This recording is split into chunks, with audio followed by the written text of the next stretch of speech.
안녕하세요 여러분, 리스펙입니다. 오늘은 오랜만에 투자 전반에 대한 제 생각을 한번 말씀드려 보려고 합니다. 먼저 누군가 저에게 잃지 않는 투자를 하고 싶다고 말하면서 그러려면 어떻게 투자해야 하냐고 묻는다면 저는 자신 있게 이 말을 할 겁니다. 무조건 1등에 투자해라. 최소한 대한민국 1등, 가능하면 전 세계 1등, 무조건 1등에 투자하라고 말할 겁니다. 왜 그러냐고요? 1등은 무조건 이유가 있고 오랫동안 1등이라면 무시 못할 이유가 있기 때문입니다. 여러분 이런 얘기 아시죠? 100점 만점에 100점인 학생과 99점인 학생이 있다면 이 둘의 점수 차이는 1점이 아니라는 거예요. 만점자는 그 한계가 어디인지 모릅니다. 몇 문제를 더 내야 틀리는지를 알 수가 없어요. 그게 1등의 위력입니다. 자기 위에 아무도 없으니 한계가 어디까지인지, 진짜 실력이, 진짜 내실이, 체력이, 맷집이 어디까지인지 아무도 알 수가 없습니다. 이걸 투자의 영역으로 옮겨와 볼까요? 여러분, 전 세계 최고의 기업은 현재 시총 기준으로 애플이죠. 그래서 애플은 한계를 알 수 없습니다. 가장 보수적이고 확실한 게임을 좋아한다면 주식 투자에선 애플만 투자하면 됩니다. 실제로 워렌 버핏의 회사인 버크셔 해서웨이의 포폴의 40에서 50%가 애플이죠. 이것만 보면 성향이 딱 나오는 겁니다. 근데 전 테슬라에 투자하고 있죠. 왜냐? 전 나름 현재의 1위가 아닌 모든 산업 분야에서 가장 빠르게 급변하고 컨버전스가 되고 있는 미래 모빌리티 산업의 1위 기업에 배팅한 겁니다. 이 부분에서 나름 승부사적 가치 판단이 있었던 거죠. 자, 그럼 영역을 바꿔서 암호화폐로 가볼까요? 암호화폐에 투자하고자 하는 사람이라면 뭘 투자해야 할까요? 전 고민할 필요가 없다고 봅니다.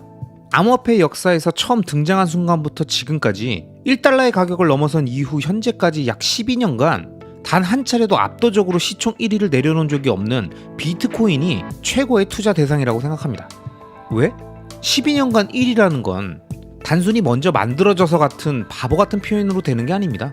뭐 먼저 만들어진 게 됐습니까? 먼저 만들어졌다 사라진 기업과 서비스가 얼마나 많은데요. 비트코인이 위대한 건 12년간 단 한 차례도 그 위상이 흔들린 적이 없다는 겁니다. 여러분, 오늘 영상에서 제가 일부러 각 개별 자산의 속성이나 특징은 하나도 얘기 안 하고 있는 거 아시죠? 그냥 덤덤하게 현실적인 스코어만 보면서 얘기하는 겁니다. 때론 그게 냉엄한 현실을 가장 잘 설명해 주거든요. 자, 그럼 부동산으로 한번 가보면 어떤 자산이 떠오르십니까? 전 세계 어디든 투자할 수 있다고 하면 다양한 선택지가 나오겠지만 부동산은 보통 로컬 베이스로 실거주를 하든 렌트를 주고 관리를 하든 하니까 결국 본인이 사는 국가에 따라 갈리겠죠. 미국 같은 큰 국가라면 주 단위로 또 갈릴 테고요.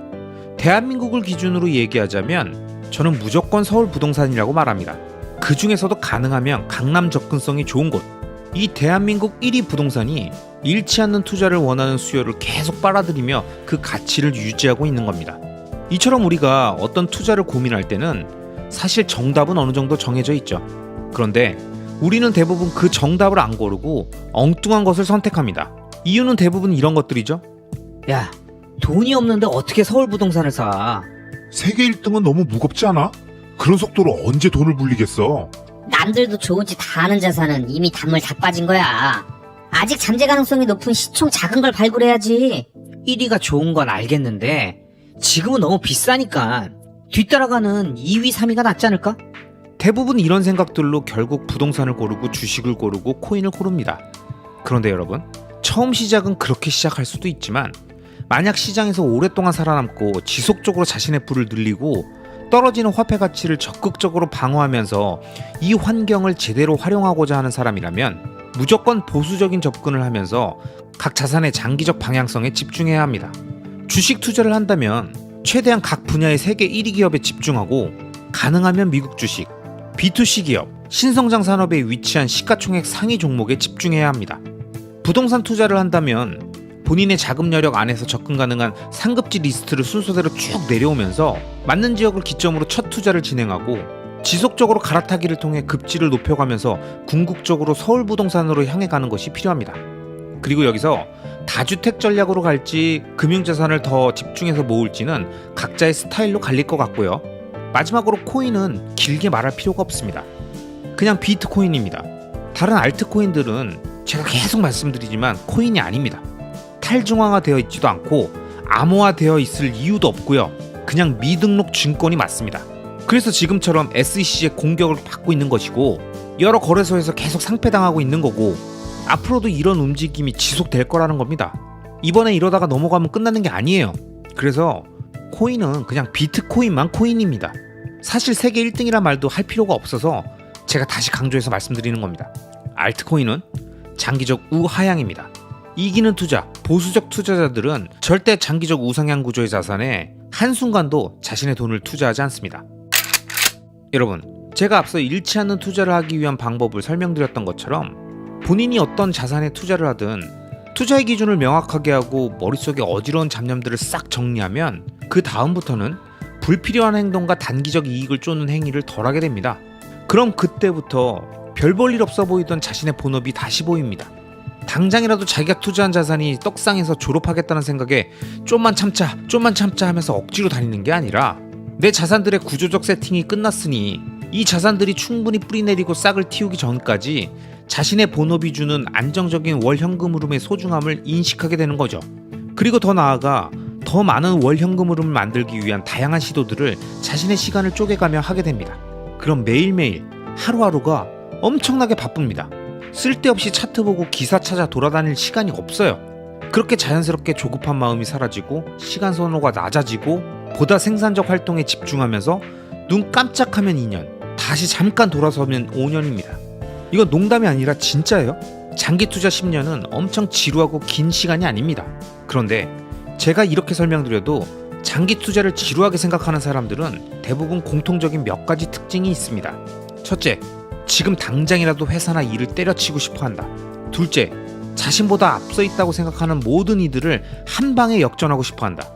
셋째, 자신의 생각이 옳았음을 바로바로 증명받고 싶어 한다. 아마 이런 성향의 분들은 장기 투자를 하겠다고 마음먹고도 계속 마음이 답답하고 가끔씩 짜증이 나고 왠지 모를 화가 올라오기도 하실 겁니다. 그런데 여러분, 이런 현상이 일어나는 모든 이유는 다 시간 선호가 낮아서 그렇습니다. 당장, 지금, 빨리 원하는 것을 모두 이루고 싶고 사고 싶고 먹고 싶고 하고 싶은 걸 참지 못하는 그 마음을 제어해야 합니다. 그래야 영상 처음에 말씀드렸던 세계 1등 자산에 투자를 하든 잃지 않는 투자를 하든 부동산을 어떻게, 주식을 어떻게, 코인을 어떻게 이렇게 말씀드렸던 모든 얘기들이 의미를 갖게 된다는 겁니다. 결국 장기 투자의 전략이 세워지고 그에 맞는 자산의 종류가 결정되고 타임라인에 맞춰서 액션을 지속하려면 결국 맨 마지막에 가장 중요한 건 자기 자신의 마음 상태라는 거예요.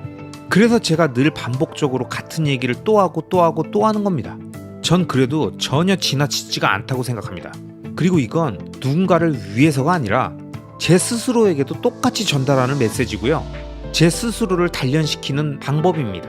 메시나 손흥민 같은 세계 최고의 축구 선수들도 매일 아침 일어나서 볼 트래핑하고 세계 최고의 가수들도 매일 아침 목을 풀고 연주를 위해 손을 푸는데 스스로 장기 투자자라는 사람이 매일 아침 무언가를 반복해야 한다면 세계 최고의 장기 투자자가 되고 싶은 사람이라면 매일 아침 뭘 단련해야 하겠습니까?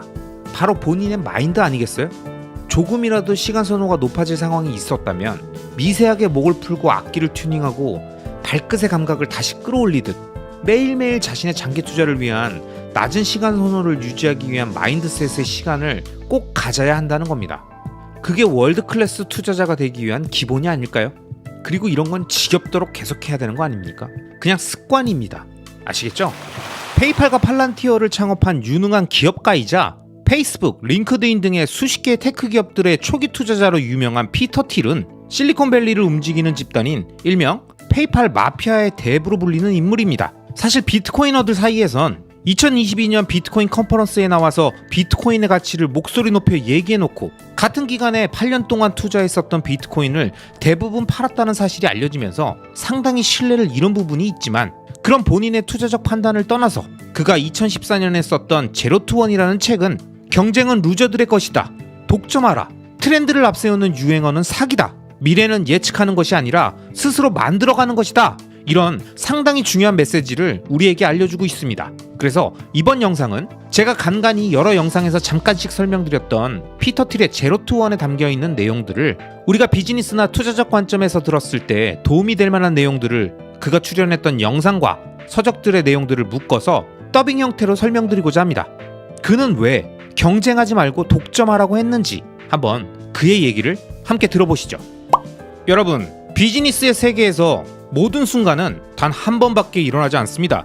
앞으로 그 누구도 컴퓨터 운영체제를 만들어서 제2의 빌 게이츠가 될 수 없고, 검색 엔진을 만들어서 제2의 레리 페이지나 세르게이 브린이 될 수도 없으며, 또 다른 소셜 네트워크를 만들어서 제2의 마크 저커버그가 될 수도 없습니다. 만약 이들을 그대로 베끼려는 사람이 있다면 정작 이들로부터 아무것도 배우지 못한 겁니다. 물론 새로운 것을 만드는 것보다 기존의 모형을 모방하는 게 더 쉽겠죠. 하지만 어떻게 하면 되는지 사람들이 이미 다 알고 있는 일을 해봤자 세상은 0에서 n이 될 뿐이라는 겁니다. 익숙한 게 하나 더 늘어날 뿐이라고요.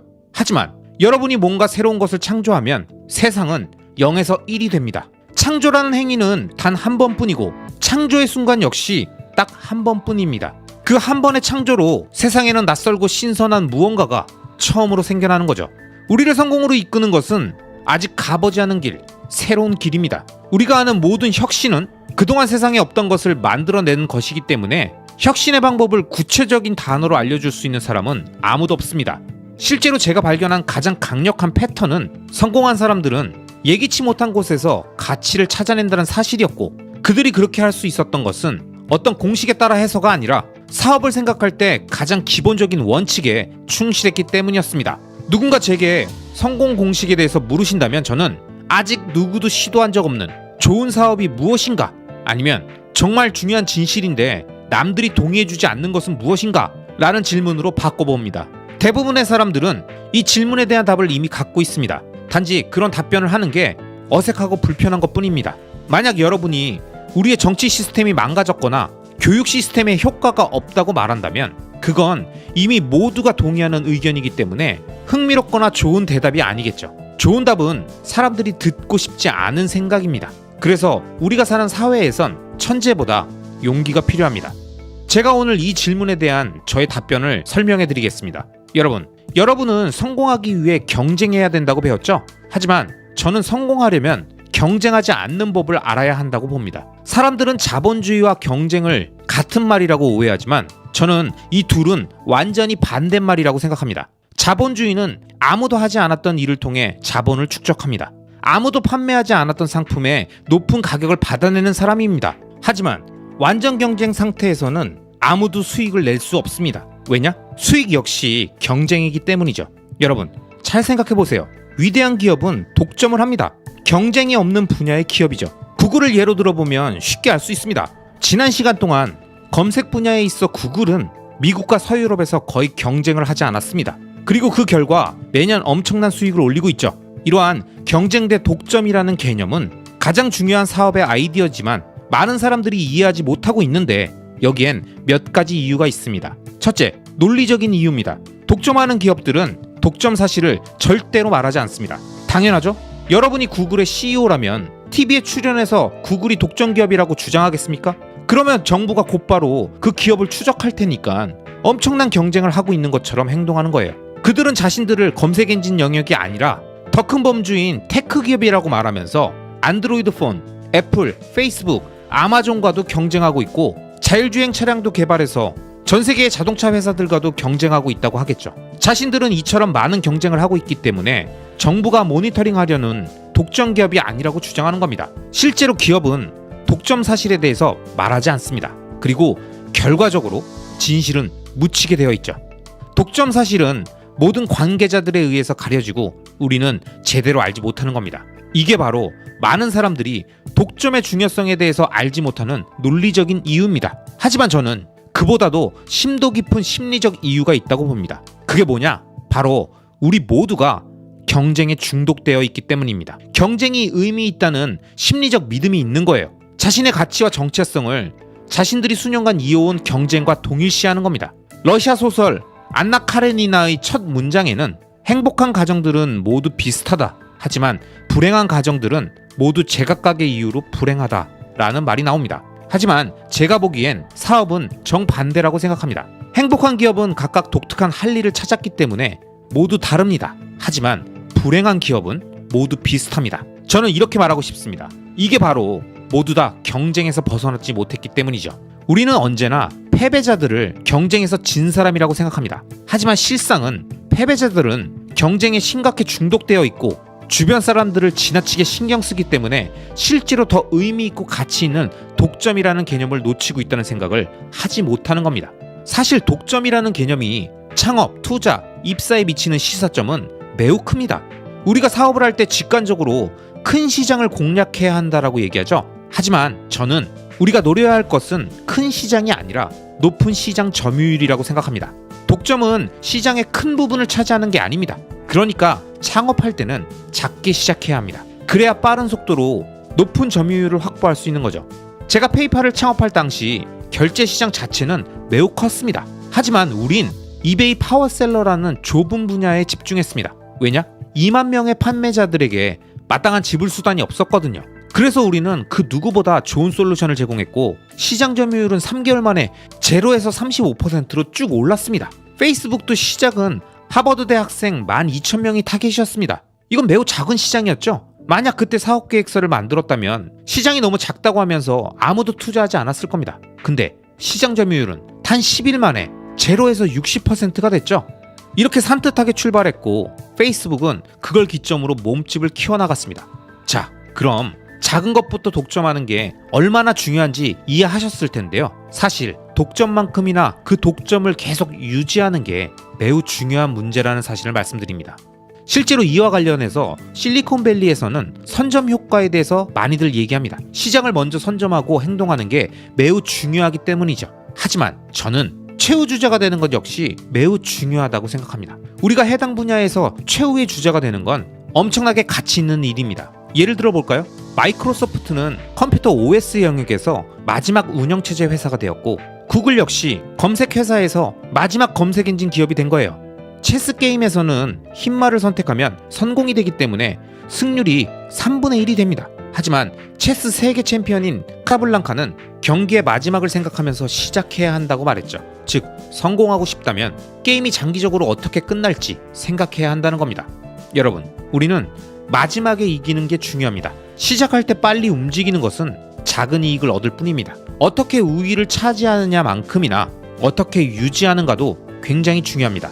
실질적으로 기업의 가치는 존속성에서 나옵니다. 기업 가치의 4분의 1 이상이 향후 10년 후부터의 현금 흐름에 기반하고 있기 때문에 우리가 창업을 하거나 기업에 투자할 때는 10년 후에도 그 회사가 여전히 존재할 것인가? 이 질문을 잘 염두해야 합니다.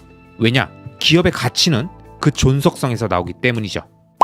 여러분, 피터 틸은 그의 책과 강의를 통해서 남들이 만들고 성공했던 방식을 모방하는 1에서 N을 만드는 경쟁의 영역이 아니라 그 누구도 가보지 않았던 새로운 길을 창조하는 0에서 1을 만드는 일에 집중해야 한다고 말합니다. 우리는 경쟁은 당연한 거고 성공하기 위해선 경쟁에서 승리해야 한다고 너무나도 자연스럽게 생각하지만 사실 위대한 기업들은 경쟁이 아닌 그 누구도 제공할 수 없는 제품과 서비스를 만들며 경쟁 없는 독점을 가져갔다고 말하며 우리가 중요하게 생각해야 할 개념은 어떻게 하면 경쟁 없이 독점할 수 있을까? 이것이라고 말합니다.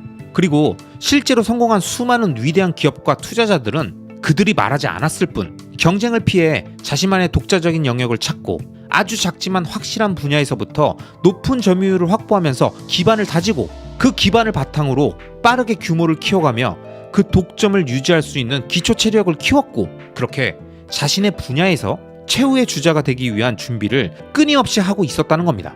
그렇기 때문에 기업에 투자할 때는 10년 후부터 발생할 그 기업의 현금 흐름을 통해 기업의 존속성을 예상하면서 투자해야 한다고 말하는 거죠. 결국 피터 틸이 말하는 제로 투 원의 핵심을 투자적 관점에서 제가 정리해 보겠습니다. 대체할 수 없는 독보적인 가치와 네트워크를 갖고 있는 희소한 자산이나 그 누구도 제공하지 못하는 제품과 서비스를 만드는 위대한 기업에 투자함으로써 언제든 대체제가 등장하며 끝없이 경쟁해야 하는 1에서 N으로 가는 자산이 아닌 기존에 없던 0에서 1을 창조하는 혁신적인 자산에 투자하는 것이 경쟁이 아닌 독점의 길로 가는 위대한 투자자라고 말하는 게 아닐까요? 저는 이렇게 한번 생각해 봅니다. 여러분, 실제로 여러분이 투자하는 자산들은 독보적인 위치를 갖고 있는 희소하고 대체 불가능하며 이 세상에 존재하지 않는 가치를 창조하고 있습니까? 경쟁이 아닌 독점의 영역에 존재하면서 수많은 모방자들과 비교할 수 없는 격이 다른 급이 다른 자산이 맞습니까? 이 질문에 예스라고 대답할 수 있다면 우리들의 장기 투자는 2030년에 이 자산들이 누릴 독점의 지위가 만들어줄 위대한 결과를 얻게 될 겁니다. 자, 영상 마지막으로 피터 틸에게 미래를 만드는 비밀이 무엇인지를 물었던 이 질문에 무엇이라고 답했는지 한번 그의 답을 들어보도록 하겠습니다. 우리는 종종 미래가 저 너머 어딘가에 존재한다고 생각합니다. 미래학자 레이먼드 커즈와일은 그의 책 특이점이 온다를 통해 기하급수적인 진보가 곧 일어날 것이다라고 말했습니다. 근데 저는 이건 미래에 대한 올바른 관점이 아니라고 생각합니다. 여러분, 미래는 영화가 아닙니다. 팝콘을 먹으며 영화를 보는 것과는 다릅니다. 미래는 우리가 건설하고 만들어 가야 합니다. 만약 미래가 영화라면 무슨 일이 생길지 우린 알 수 없습니다. 하지만 현실 속에선 우리의 결정을 통해 미래가 만들어집니다. 그러므로 가장 중요한 첫걸음은 미래는 우리가 만들어 나간다는 겁니다. 오늘 우리가 선택한 결정이 우리의 미래를 만듭니다. 외부에서 추상적으로 만들어지는 게 아닙니다. 별점이나 예언자가 말해줄 수 있는 것도 아닙니다. 여러분이 미래를 만들기로 마음 먹었다면 여러분은 미래를 결정지을 수 있습니다. 일론 머스크와 함께 페이팔을 창업했던 피터 틸은 그에 저어서 제로투원에서 영속성을 갖는 위대한 기업으로 나아가기 위해선 모방과 경쟁을 통해 이미 모두가 알고 있는 1에서 n이 되는 일을 하는 대신 기존에 보지 못했던 새로운 것을 창조해서 0에서 1을 만들며 미래 시장을 독점해야 한다고 했죠. 이게 바로 모든 스타트업 창업자들에게 피터 틸이 던지는 메시지이자 장기적 우상향 구조의 자산을 발견해서 오랫동안 투자하려는 장기 투자자들이 기업에 투자할 때 꼭 생각해야 하는 부분입니다. 내가 투자하는 기업은 경쟁이 아니라 독점을 하고 있는가? 창조적인 독점 기업을 만들고 있는가? 지금 하고 있는 행위들은 어떤 미래 시장의 독점을 위한 것들인가? 이 질문들을 통해서 성장주 장기 투자의 목표를 단순히 가격이나 기간이 아니라 그 기업의 로드맵상 어떤 목표까지 함께 할 것인가를 판단하는 거죠. 난 10배 오르면 판다. 난 2030년까지만 투자할 거다. 이런 가격과 기간이 매도의 기준, 자신의 그 기업에 대한 장기 투자를 종결짓는 기준이 아니라 그 기업의 장기적인 로드맵의 몇 번째 단계, 그들이 말하는 어떤 미래의 구현까지 함께하고 그 이후에 새로운 투자를 이동할지를 결정하는 거예요. 성장주 투자를 이런 관점에서 바라본다면 장기 투자자들에게 중요한 건 그 기업이 어떤 미래 비전을 갖고 현재의 비즈니스를 시작해서 돈을 벌고 궁극적으로 어디로 가려고 하는가와 같은 장기 로드맵을 이해하고 있는 겁니다. 그래야 현재 돈을 벌고 판매하고 있는 제품과 서비스만이 아닌 미래를 향해 바둑판에 놓는 포석 하나하나가 눈에 선명하게 보이기 때문이죠. 그러면서 피터 틸이 강조한 건 작은 시장에서 시작해서 독점하라는 말입니다. 이 개념을 가장 잘 설명해주는 예가 바로 아마존입니다. 아마존을 세운 제프 베조스는 1994년 창립 당시부터 앞으로 확장될 인터넷 기반의 쇼핑, 즉 이제와 이커머스라고 불리는 온라인 소매점 비즈니스를 모두 먹어버리는 것이었습니다. 그렇지만 그 누구도 인터넷에서 물건을 사지 않는 시절에 갑자기 사람들을 인터넷 쇼핑을 하게 만드는 건 사용자 경험을 완전히 새롭게 뒤바꾸는 엄청나게 어려운 혁명이며 기존 오프라인 사업들과 완벽히 차별화되는 무언가가 없다면 쉽게 이룰 수 없는 변화였습니다. 하지만 제프 베조스는 영리하게도 오랫동안 보관해도 유통기간이나 재고관리가 용이한 책에서부터 그 작업을 시작했고 그 중에서도 일반 서점에서 가장 잘 안 팔리는 책들에 집중했는데 이게 바로 신의 한 수였던 거죠. 그 이유는 가장 잘 안 팔리는 일부 서적은 소매점 입장에서는 이익이 안 나기 때문에 재고로 쌓아두기를 꺼렸지만 이제 막 인터넷을 통해 책을 구매하게 만들어야 하는 아마존의 입장에서는 이런 마이너한 책들을 보유하는 건 그런 책들을 찾는 가장 열정적인 고객들을 끌어들일 수 있는 상품이었던 겁니다. 즉, 서점에서 멀리 살거나 평범하지 않는 책을 찾는 사람들에게 아마존은 구세주와 같은 대안이 된 겁니다. 그렇게 온라인 소매점이라는 영역에서 책이라는 하나의 아이템, 그 중에서도 가장 잘 안 팔리는 희귀한 서적들부터 독점하기 시작했던 아마존은 결국 CD, 비디오, 소프트웨어 등으로 영역을 확장하고 점점 몸집을 불려서 현재 세계 최대 전자상거래 기업이자 전세계 클라우드 서비스 시장 1위인 AWS까지 보유한 기업이 되었습니다. 만약 아마존의 이러한 경영 전략을 알고 있는 동업자와 재무적 투자자, 성장주 투자자들에게 제프 베조스는 왜 책이나 팔고 있는 거야? 1년에 책 팔아서 얼마나 벌 수 있겠냐? 고작 책이나 파는 회사가 뭐가 그렇게 좋다는 거야? 이런 이야기를 하는 아마존에 대해서 아무것도 모르는 사람들이 얼마나 많았겠습니까? 하지만 아마존의 미래를 바라본 사람들은 아마존의 장기적인 비즈니스 전략에 동의하고 이커머스 시장을 다 먹겠다는 그 계획이 추진될 때까지 또는 본인이 생각한 가시적 성장의 단계까지 차분하게 투자를 이어갔을 겁니다. 즉, 모든 게 그렇지만 장기 투자는 아는 만큼 보이는 것이고 그 알고 있다는 것이 곧 지속력과 믿음의 원천인 겁니다.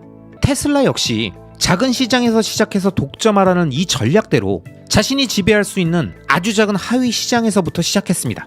그게 바로 고가의 전기차 스포츠카 시장이었고 2008년 첫 로드스터가 생산 라인에 오른 이후 테슬라는 로드스터를 겨우 3,000대 정도밖에 팔지 못했지만 한 대에 10만 9천 달러짜리의 고가 차량이었기 때문에 이 수익과 함께 대중들에게 전기차라는 제품을 알리기 시작하면서 모델 S의 연구 개발에 착수할 수 있었고, 그 이후 우리가 모두 아는 것처럼 모델 X, 3, Y로 이어지는 다양한 라인업을 확보하고 세미와 사이버 트럭의 출시, 더 나아가 보급형 전기차인 일명 모델 2까지 개발하고 있는 거죠. 그리고 이렇게 판매된 수많은 차량들을 통해서 완전 자율주행이 완성되기 위한 실제 도로주행 데이터가 계속 수집되고 학습되면서 현재 그 어떤 회사들도 감히 하지 못하고 있는 모빌리티에 특화되어 있는 AI를 강화하고 있는 겁니다. 자, 그럼 그 다음은 뭐겠습니까? 그렇게 운전 과정에서 생기는 다양한 사물과 생명체에 대한 인식과 그 다음 행동에 대한 예측까지 더해져서 스스로 학습하고 대응하는 모빌리티 AI가 완성되면 이걸 다양한 차량과 연결해서 영상 맨 처음 언급했던 AI가 스스로 운전 서비스를 제공하는 로보택시나 세탁, 쇼핑, 약국, 숙박 등의 각종 서비스를 모빌리티가 스스로 이동해서 사용자를 찾아가는, 지금은 우리가 전혀 상상할 수 없는 형태의 완전히 새로운 삶의 양식이 만들어지겠죠. 그리고 그 모든 서비스의 마지막 단계에서 모빌리티가 인간과 만나는 최종 접점, 일명 라스트 마일에는 무조건 로봇이 등장합니다. 도로 위를 자율주행으로 이동해서 서비스를 제공하는 주체가 사용자를 찾아가면 이 서비스의 마지막 단계에는 집 앞까지, 사무실 안까지 들어가서 사람을 만나고 서비스를 완료하는 그 과정에 수많은 미래학자들과 레거시 자동차 기업들이 제시하는 미래 비전에도 꼭 라스트 마일 로봇이 등장하는 건 무엇을 의미할까요? 그리고 테슬라가 현재 개발 중인 인간형 로봇인 옵티머스가 FSD와 동일한 AI를 탑재해서 다양한 인간의 행동들을 연습하고 있는 지금의 상황이 모두 우연이라고 생각하십니까? 지금까지 제가 설명드린 이야기들은 모두 꿈같은 이야기고 현실 가능성이 없는 망상이라고 생각되신다면 아마 그런 분들은 1994년 제프 베조스가 이커머스 시장을 언급하며 모든 사람들이 온라인에서 쇼핑하는 세상이 오고 음식도 시켜먹고 여행 상품도 사고 해외에 있는 제품들도 직접 가지 않고도 구매할 수 있다고 하면 믿었겠습니까? 아마 말도 안 되는 망상이라고 했겠죠. 여러분, 투자는 이런 겁니다. 장기적 우상향 구조의 자산에 투자하는 것은 현재가 아닌 보이지 않는 미래를 상상하는 것이고, 그 미래의 가능성을 현재 일어나고 있는 기술의 발전과 진화, 그리고 그걸 이용해서 돈을 벌면서 자신들이 그리는 미래의 비전과 로드맵을 제시하는 기업들 중에서 가장 가능성이 높은 기업의 행보에 집중해서 그들이 그리는 큰 그림을 따라가며 그 장기적 추세에 투자하는 게 바로 성장주 장기 투자인 겁니다. 여러분, 성장주 장기 투자의 현인인 롬바론이 최근 한 인터뷰에서 했던 이야기처럼 테슬라는 다른 기업들과 경쟁하지 않습니다. 테슬라는 모방과 경쟁을 통해 1을 N으로 만드는 싸움을 하고 있는 회사가 아니라 0을 1로 만드는 창조적인 활동을 하는 기업이며 단순한 자동차 회사나 배터리 기업이 아닙니다. 지금 테슬라가 판매하는 제품이 테슬라의 미래가 아니라 테슬라가 그리는 전체 로드맵에서 그 판매를 통해 최종적으로 축적되고 완성되어지는 게 무엇인지, 그리고 그게 완성되면 어떤 일이 일어날지를 생각해야죠. 그런 의미에서 봤을 때 테슬라는 현재 레거시 기업들과 경쟁하는 게 아닙니다. 어차피 테슬라는 궁극적으로 모든 자동차를 포함해서 로봇, 드론, 항공 등의 모빌리티 기업 모두를 대상으로 부품과 컴퓨팅을 제공하며 더 큰 수익을 내는 전기에너지 기반의 AI 로봇 기업이 되고자 하는 겁니다.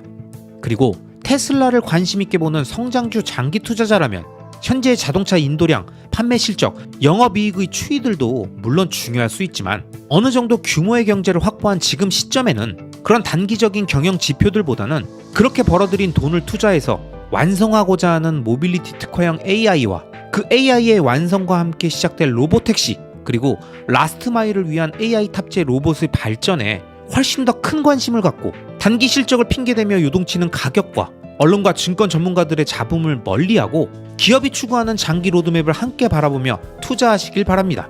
누군가는 눈에 보이는 현실만 이야기하고 또 누군가는 차트 속의 과거 움직임에만 빠져 있을 때 우리는 장기적 우상향 구조의 자산이 갖는 미래를 직감과 예리함, 그리고 상상력을 더해 선명하게 그려내는 현명한 투자자가 되자고요. 아시겠죠? 그럼 오늘도 끝까지 시청해주신 모든 구독자님들을 리스펙합니다.